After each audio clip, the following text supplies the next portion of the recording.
Romanos capítulo 13, nós já lemos esse texto e vamos passar por outros textos. Essa palavra não é uma palavra que usualmente trazemos como exposição, a partir de um texto tem exposição, mas é um tema que, a partir do tema, buscamos qual é o fundamento bíblico para que compreendamos esse tema. Portanto, é uma mensagem temática. Estamos aí na série baseada em um livro que eu já indiquei para os irmãos, Política segundo a Bíblia, de um teólogo batista chamado Wayne Grudem. É um bom livro, melhor do que novela, muito melhor.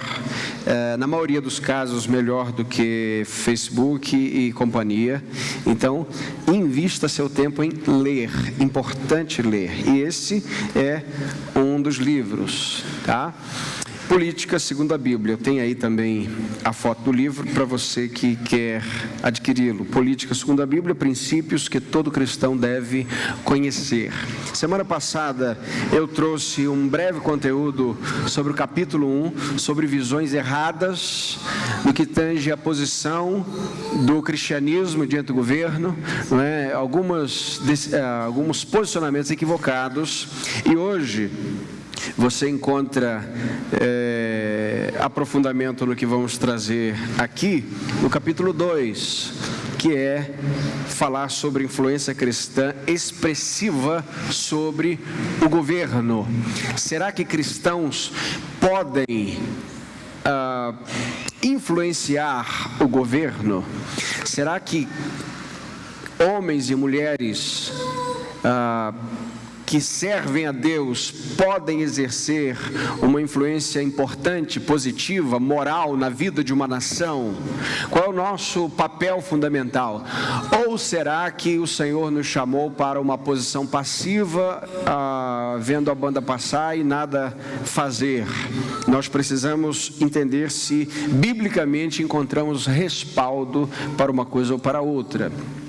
É claro que o tema já sugere que a influência cristã no governo seja expressiva.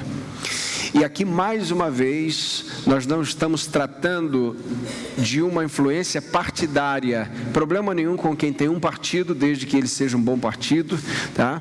Os partidos são necessários em suas instâncias, que não é a nossa aqui. Para que vocês compreendam, quando você assina um abaixo-assinado da sua rua para tapar um buraco, você está fazendo política. Compreende ou não, gente? Porque você é um ser social, político por natureza. Ninguém vive de relações de direitos e deveres. Portanto, é impossível que nós excluamos a política pública da nossa vida. É possível excluir a partidária, a pública não. Ou melhor, nem a partidária em algum momento, você tem que votar em algum que seja de algum partido. Mas é claro, você não precisa agir partidariamente de forma ativa para isso. Bem, diante disso, diante dessas circunstâncias e diante de sabermos que de fato não só podemos, mas inevitavelmente fazemos política diariamente, semanalmente, como é que a gente deve fazer isso? Nós vamos ver alguns exemplos de pessoas que lidaram com esses temas e vamos começar a partir do Antigo Testamento para saber que tipo de influência eles exerceram. Por exemplo, Daniel, um jovem que chega na Babilônia, é uma nação estranha, ok? Daniel chega lá, um jovem, alguns dizem 14 anos de idade, outros dizem 17, não importa, é um jovem numa jurisdição diferente, num país com leis diferentes, e de alguma forma ele traz sim uma expressiva contribuição naquele país. Não é o país dele de origem, não é a nação de Israel a qual Daniel pertencia, mas ele estava ali de alguma maneira agindo de forma expressiva e de forma política. Daniel tem o primeiro confronto, que é um confronto espiritual, mas um confronto político também.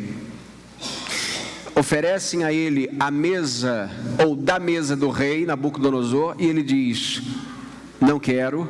Daniel decidiu, porém, não se contaminar com as iguarias do rei, Daniel capítulo 1, verso 8, e ele pede permissão para não participar. E o Aspenaz diz: como é que acontece se você ficar magro e diante do rei todo mundo souber que você não comeu da comida? Ele diz: me dá 10 dias. Se eu ficar mal, ao final de 10 dias eu como sua comida. Se eu estiver bem, eu continuo com a minha dieta. Por quê? Naquela época, naquele tempo e naquele contexto, as comidas servidas na Babilônia era contra a fé de Daniel, só para você compreenda, tá? Era uma dieta profana. E ele intervém, ou ele pede uma intervenção no âmbito político. É claro que ele está agindo espiritualmente, mas ele vai a Aspenaz, que é um capataz do rei, e dá a ele 10 dias. O texto diz que 10 dias depois ele estava mais forte e mais bonito do que todos os jovens da Babilônia. Depois disso, o capítulo 1, na verdade, é um release da vida de Daniel, porque vai dizer quanto tempo ele ficou. Ele ficou até o reinado de Ciro.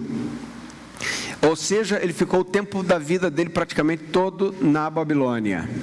Quando nós chegamos no capítulo 2, nós vemos uma intervenção de Daniel.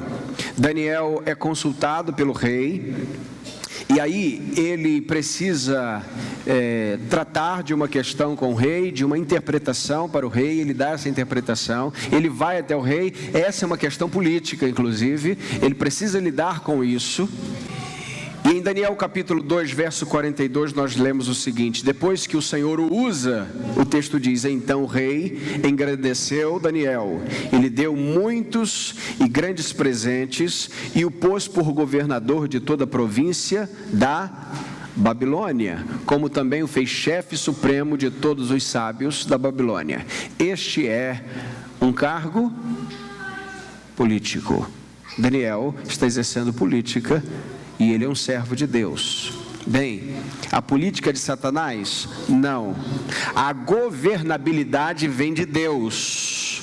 O governo vem de Deus.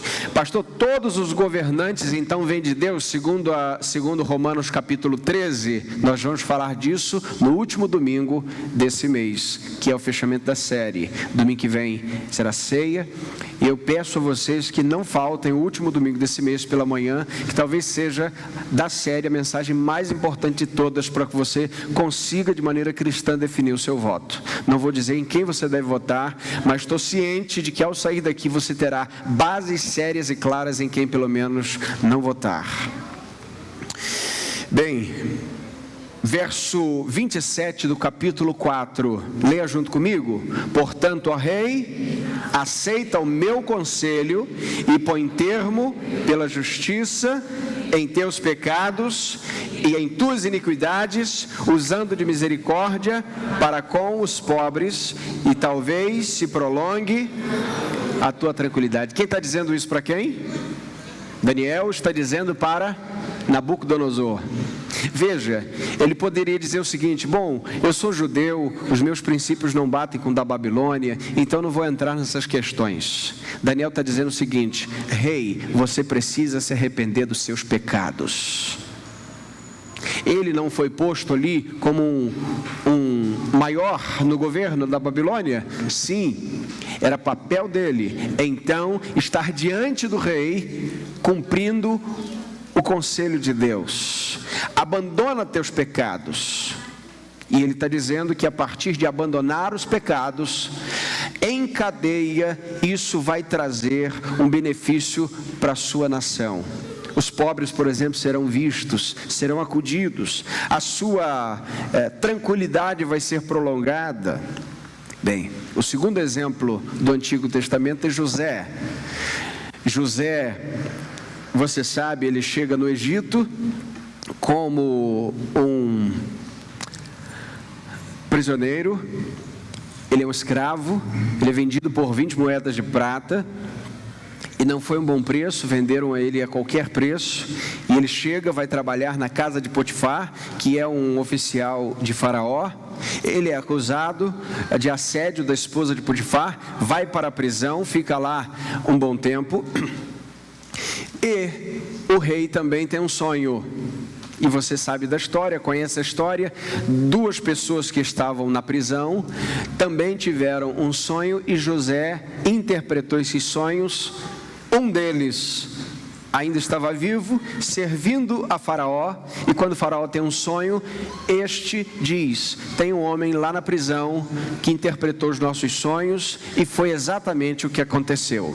Olha que coisa interessante, o texto diz que José fez a barba, colocou a sua roupa e foi ter com Faraó. José não fazia barba como judeu, compreende ou não? Não era da cultura de José fazer barba. Você olha historicamente, mas ele faz a barba porque ele está entrando num ambiente de governo egípcio. Ele faz a barba, ele vai buscar um ponto de contato com o governante, ele não se faz de coitado, ele entende que aquele momento era o momento de Deus usar a sua vida, e ele não poderia ter nenhum tipo de impedimento.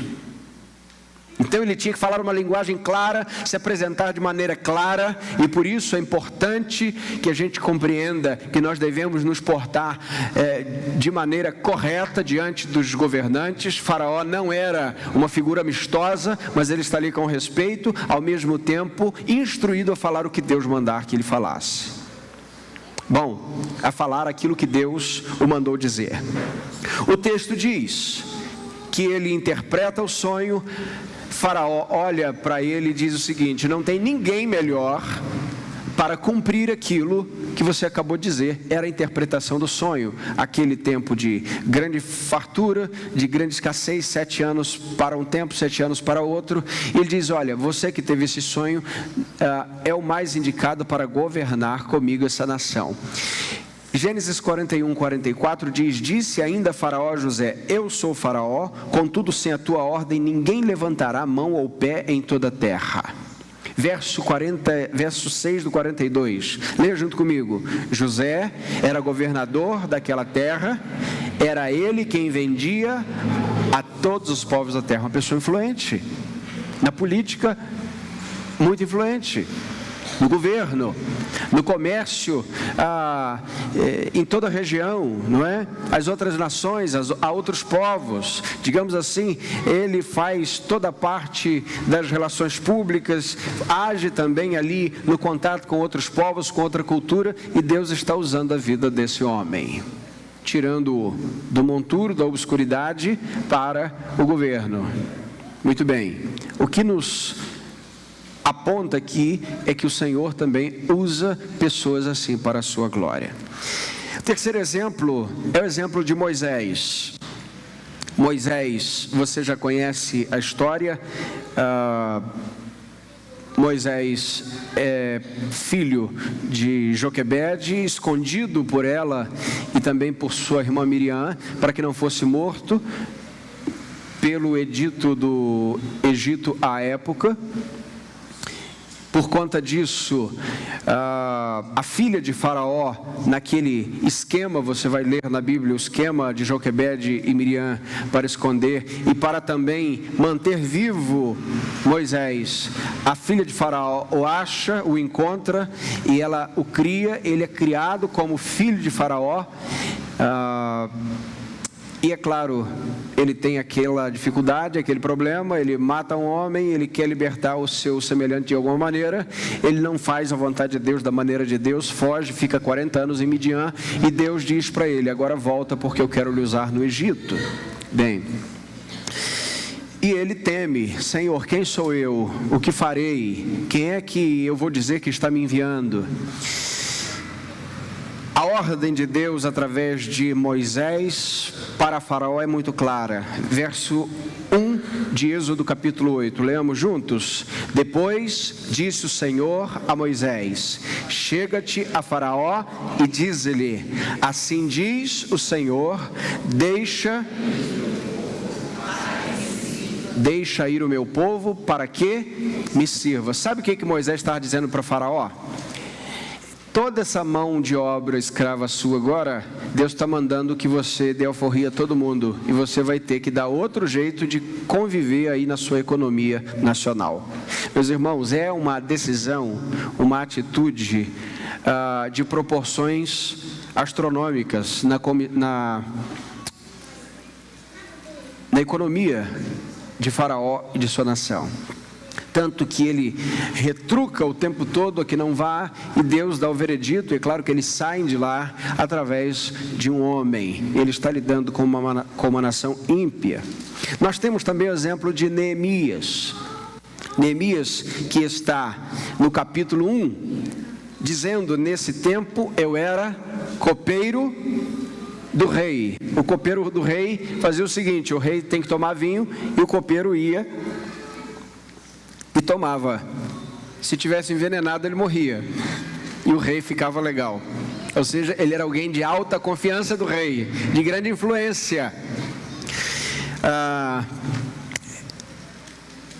Esdras e Zorobabel já tinham saído numa grande comitiva anteriormente para construir o templo, e eles reconstroem o templo, mas Jerusalém ainda está sem as portas, sem os muros, sem os portões, sem as torres, está desguarnecida do ponto de vista da segurança nacional. Todos entram e saem de qualquer maneira. Neemias está triste com isso. Ele está numa nação ímpia também. Ele está servindo ao rei Artaxerxes.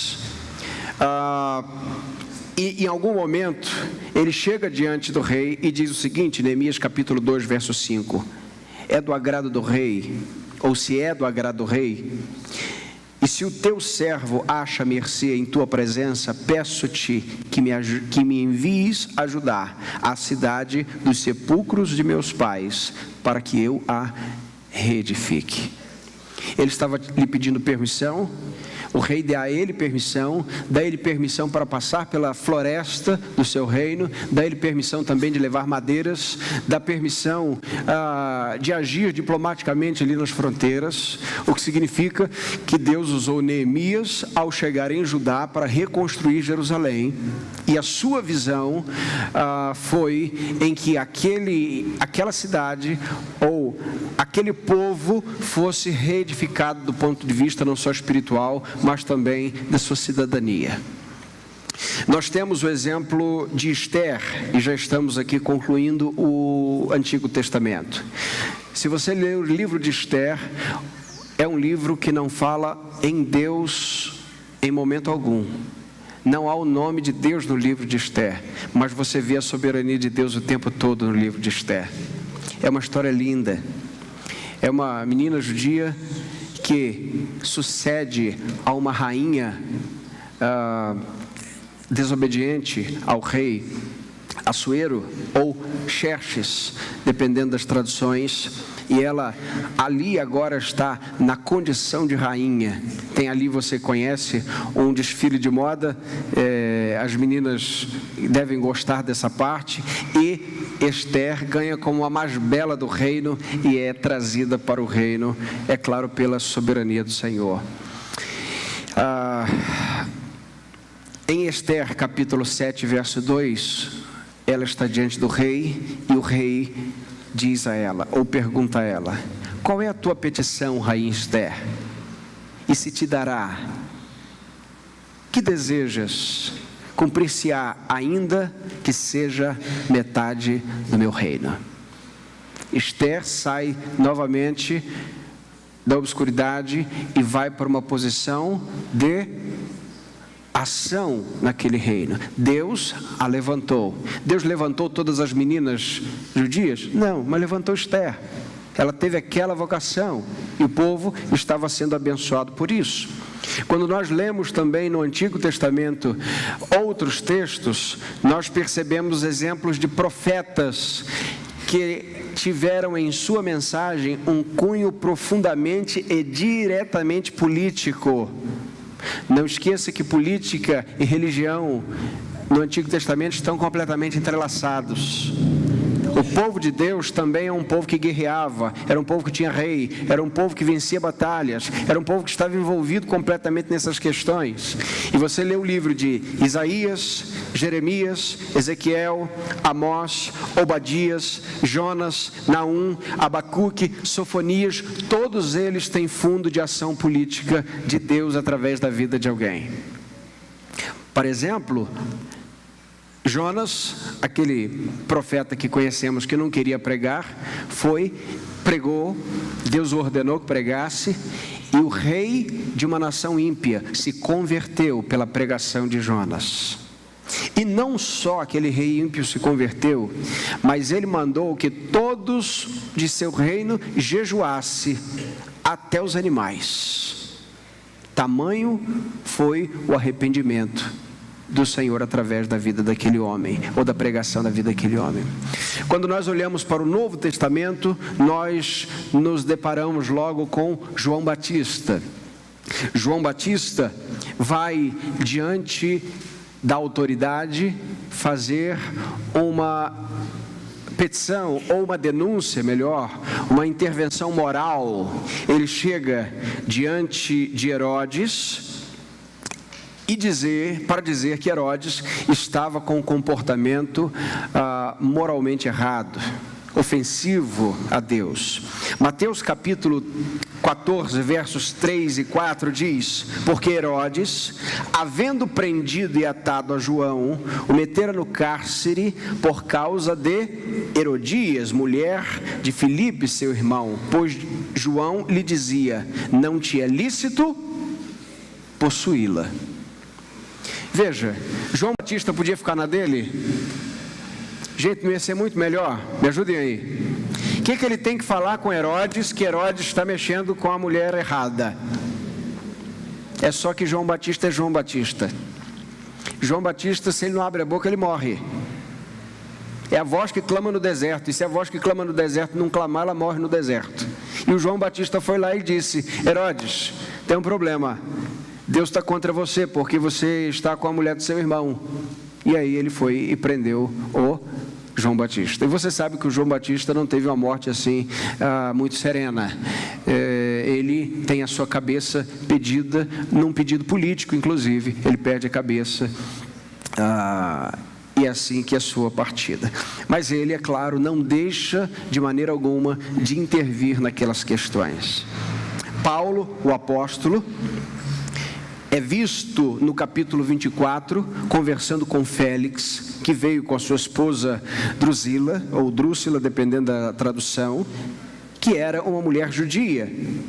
O texto diz que ele, Félix, mandou chamar Paulo, veja que interessante, e o ouviu falar a respeito da fé em Cristo Jesus. Veja que a missão maior do apóstolo Paulo é estar diante de uma liderança daquela nação, era de levar a mensagem do caminho.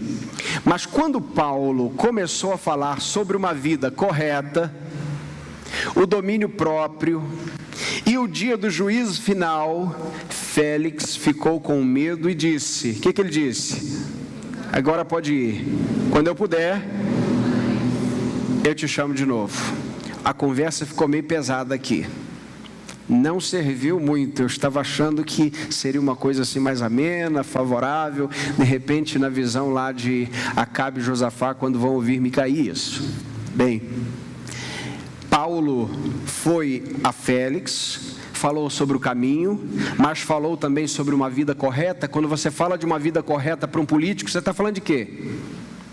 Quando você fala de honestidade para um político, está claro que ele não pode roubar o povo, que ele precisa ser justo, que as leis precisam ser justas. O domínio próprio, que ele não pode ser, por exemplo, avarento. E o dia do juízo, que é claro uma questão mais teológica. Bem, diante disso, diante de todos os exemplos que vimos no Antigo Testamento e dos exemplos que vimos no Novo Testamento, e também dos escritos dos profetas, nós temos de lidar com textos, por exemplo, de Romanos 13 e 1 Pedro capítulo 2, que lemos aqui na primeira mensagem nossa. O que fazemos com esses textos, meus irmãos? Por exemplo, o que fazemos com o texto de Romanos 13, que diz que a autoridade vem de Deus e que aquele que é cristão deve sim se submeter à autoridade? E cabe-nos uma pergunta aqui: qual tipo de autoridade devemos nos submeter? O ponto de Romanos 13 é: a governabilidade foi criada por Deus. Como falamos na primeira mensagem, Deus cria o mundo e põe Adão como seu corregente, como seu governante, como aquele que vai dominar todas as coisas. E quando você vê na história da redenção, a partir do que a Escritura mostra, você percebe um primeiro reino vindo contra o reino de Deus. Quem é? O reino de Nimrod, que é a Torre de Babel. Vamos construir essa torre para que o nosso nome seja famoso, e uma torre cujo topo toque o céu. Se você lembra do contexto, mais uma vez é bom ressaltar, é um texto pós-diluviano. Ou seja, Deus já tinha dizimado, Deus já tinha aniquilado toda a humanidade, e que certamente moravam nas alturas, e agora ele encontra uma planície, que é a planície de Sinar, a mesma de Daniel capítulo 1, a mesma que está lá Nabucodonosor, tempos depois. Babel e Babilônia é o mesmo lugar, e agora eles constroem uma torre para fazerem um governo que não seja de maneira alguma teocrático, que não leve em consideração qualquer semelhança com a moralidade que vem de Deus. Esse é o primeiro governo anti-Deus. Nós vemos ali surgindo, e Deus lhes confunde a linguagem, e até hoje nós temos essa tão grande confusão, uma ação política. E quando nós chegamos no Novo Testamento, diz que nós devemos honrar os governantes. Será que há governantes que nós não precisamos honrar?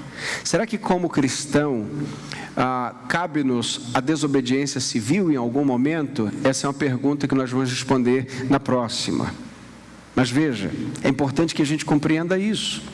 De alguma maneira, o que Paulo está dizendo aqui é: todo governo que for legítimo, não há razão nenhuma de se voltar contra ele. O que ele está dizendo é: o cristão não é um anarquista. Nós temos aí muito suscitado as questões anárquicas, né? Sejam eles do ponto de vista do governo, seja do ponto de vista econômico, do anarcocapitalismo. Eu não quero entrar nisso aqui, porque não é uma questão tão relevante para agora.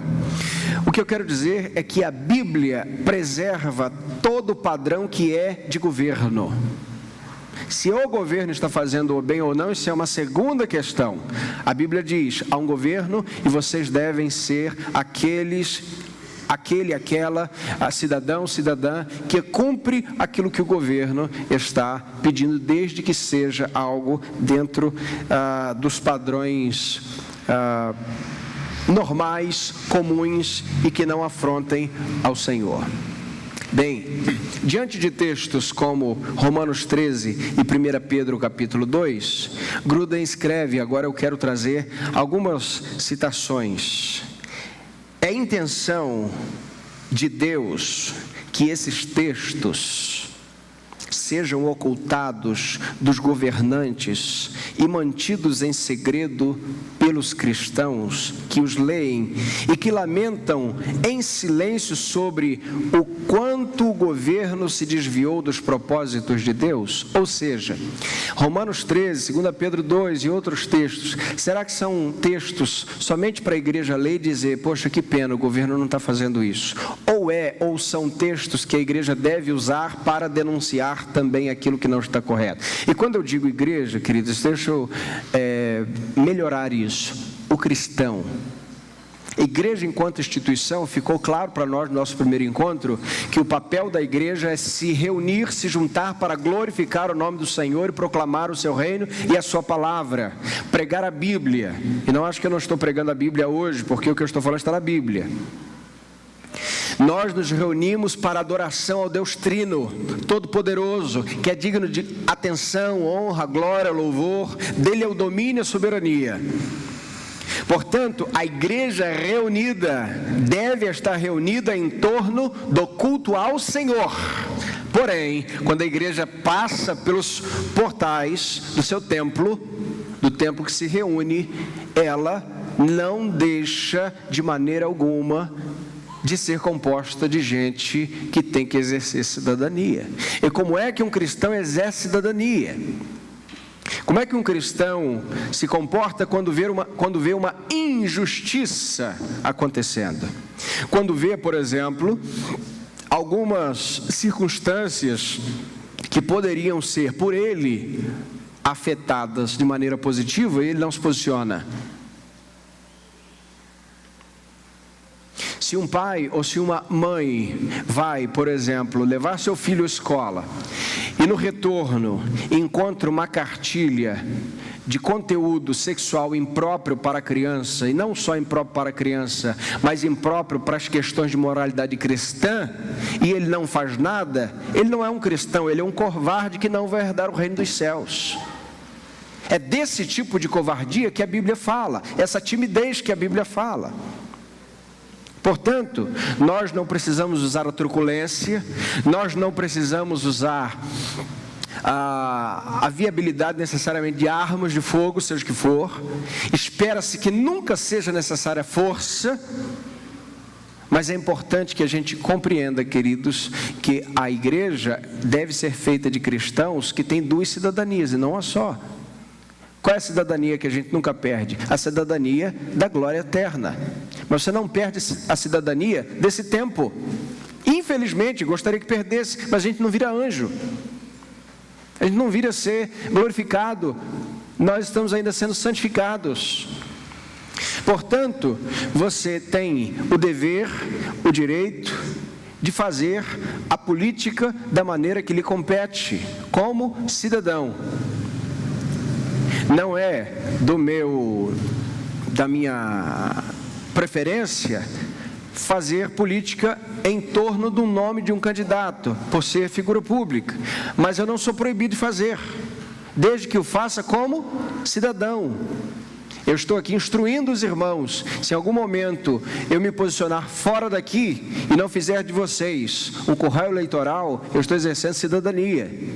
Eu só estou dizendo isso aos irmãos, por quê? Porque muita gente confunde o fato de uma pessoa ou outra estar apoiando um candidato, interpreta isso como se fosse politicagem. Todos têm dever e direito de olhar o cenário e identificar aquele que, de alguma forma, cumpra requisitos que, em primeiro lugar, sejam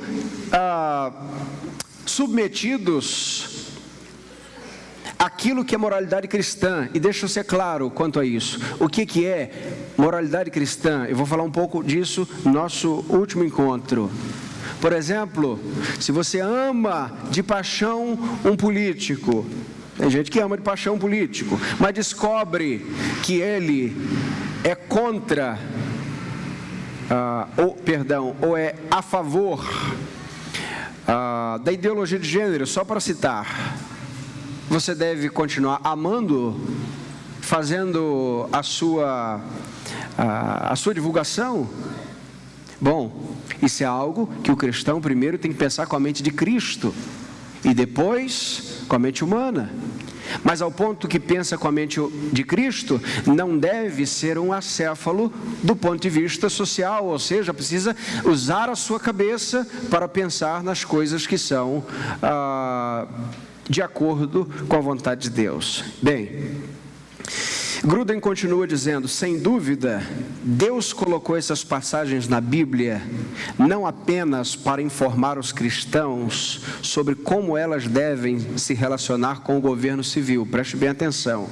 Ele está dizendo, não é só para o cristão ler e saber como se portar diante do governo, mas também para que pessoas com responsabilidades governamentais saibam que o próprio Deus espera delas. Um governante precisa saber o que Deus espera dele.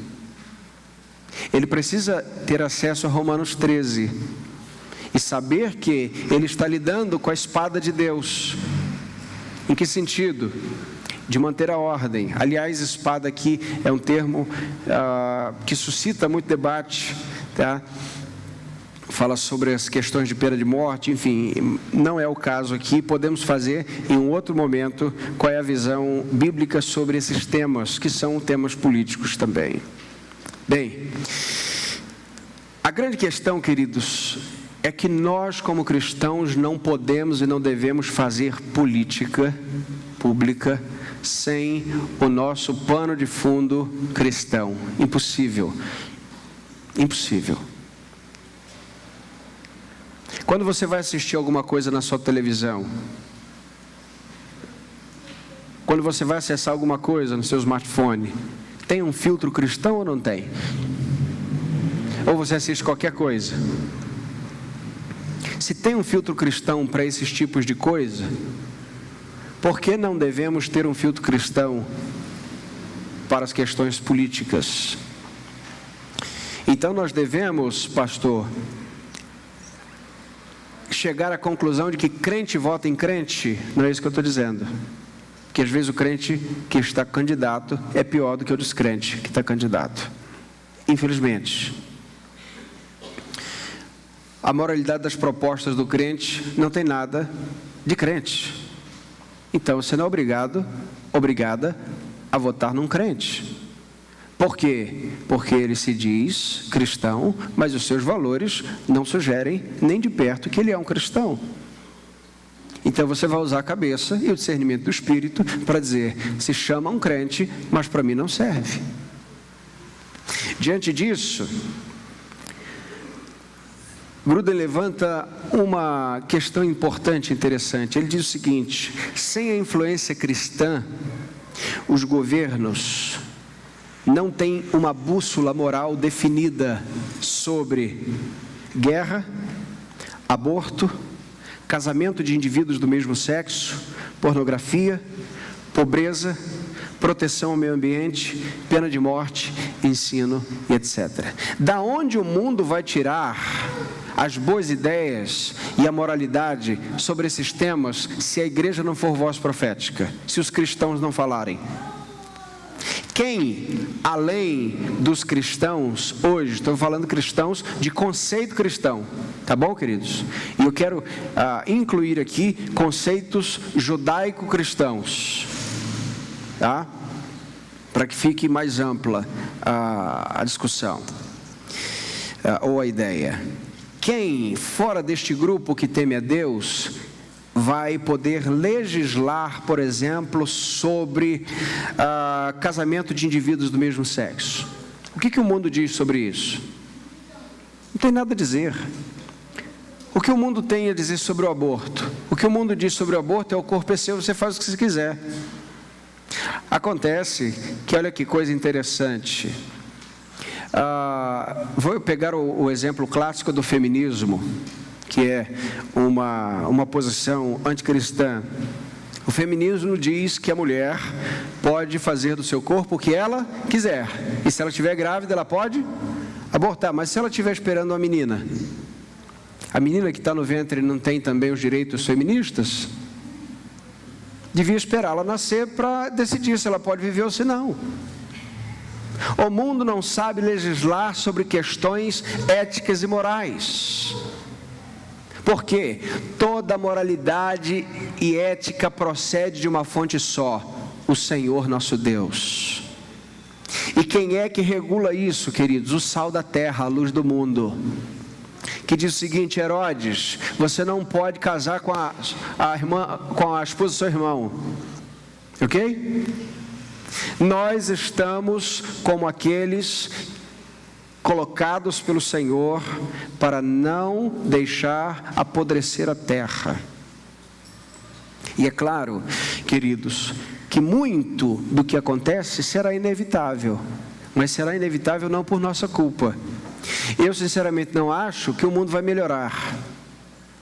O mundo está ladeira abaixo, em bancarrota. Se pudesse pedir para parar para a gente descer, seria um bom negócio, mas não dá para parar o mundo para a gente descer. Ele está girando a 1000 e nós estamos nele. E porque ele vai acabar não significa que nós vamos fazer coro que ele vai acabar. Nós precisamos ser voz profética. Nós precisamos de fato proclamar o Evangelho. Agora, não deixe a mensagem, o cerne do Evangelho para ser um ativista político. Porque tudo que você for fazer na sua vida vai ser porque você é um cristão. Somos embaixadores da parte de Cristo. Inclusive Paulo usa um termo muito político aí. Somos embaixadores da parte de Cristo, somos representantes do reino de Cristo. Então, se você faz política, se você faz pão, se você faz massa, se você ensina, não importa, desde que você faça como um cristão. Agora veja, ele ainda diz: se os pastores e membros da igreja disserem, não vou me pronunciar a respeito das questões éticas e morais que enfrentamos como nação, surgirá um vácuo moral e não tardará para que os maiores adversários do Evangelho, Satanás e seus demônios, preencham esse vácuo e influenciem todas as decisões do mundo contrário aos padrões bíblicos. Paulo, quando reuniu os presbíteros de Éfeso e quando anunciou a sua ida, a sua partida, ele disse: porque jamais, leia junto comigo, porque jamais deixei de vos anunciar todo o desígnio de Deus. O que é anunciar todo o desígnio de Deus? É pregar toda a palavra. Há 5 solas da reforma, um deles é o sola scriptura, mas ele é acompanhado também de tota scriptura, que é toda a escritura. Toda a escritura é divinamente inspirada, logo toda a escritura precisa ser pregada, inclusive Romanos 13, inclusive outros textos que falam da relação do crente com a política. Quais são as obrigações cristãs, para dar pelo menos uma pausa na nossa fala, para que possamos seguir no outro momento? Primeiro, informe sobre os candidatos, informe-se sobre os seus candidatos. Meus irmãos, em nome de Cristo Jesus, não vote em seu partido. Não vote partidariamente somente, a não ser que seu partido tenha moralidade para tal. Porque há pessoas que idolatram o seu partido político e não importa quem esteja lá, a cara que esteja lá, ele vai votar no seu partido. E isso é um pecado grave, porque Deus te dá a oportunidade de fazer o que é certo e você não faz. Tem gente que deixa a Bíblia de lado e idolatra a sua ideologia política. É claro que isso está eivado da moralidade contra a Bíblia. Logo, essa pessoa está pecando contra Deus. Segunda obrigação cristã: vote. O voto é obrigatório na nossa nação, a não ser que se justifique. Mas não vá como um cabresto, porque você tem que votar, infelizmente tem que votar. Vote. Porque esse é um...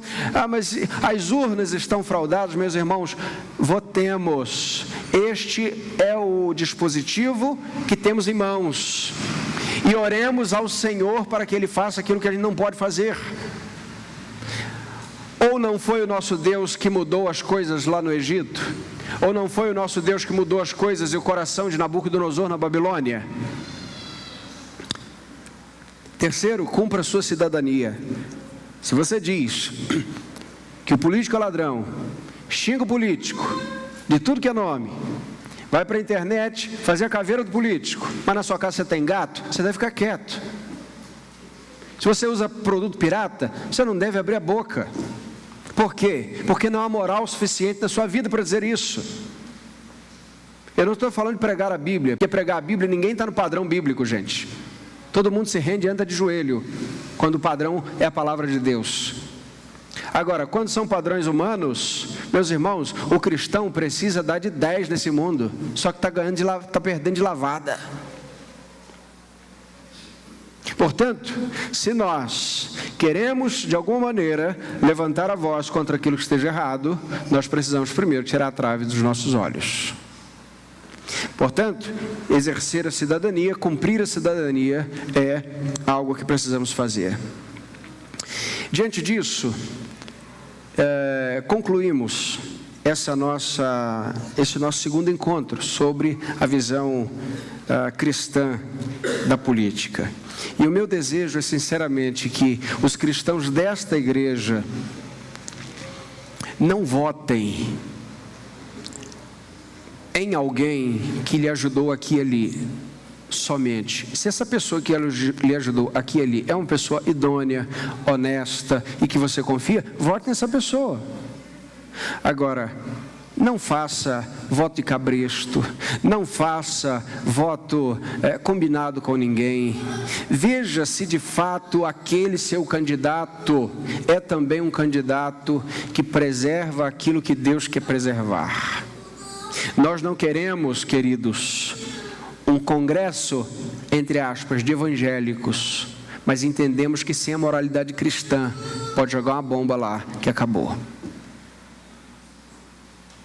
Nós temos homens na nossa nação que não se curvam, e deixa eu incluir mulheres também, senão eu vou dizer que eu sou machista. Tem homens e mulheres que não se curvam lá no Congresso e que estão orando por essa nação. A maioria a gente nem sabe quem são, mas eu sei que há.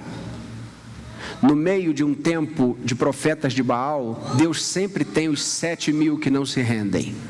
Portanto, devemos orar, como Jeremias bem nos instou: orai pela paz da cidade, porque tendo paz na cidade, vós tereis paz. Que Deus nos abençoe nessa manhã, em nome de Cristo. Amém.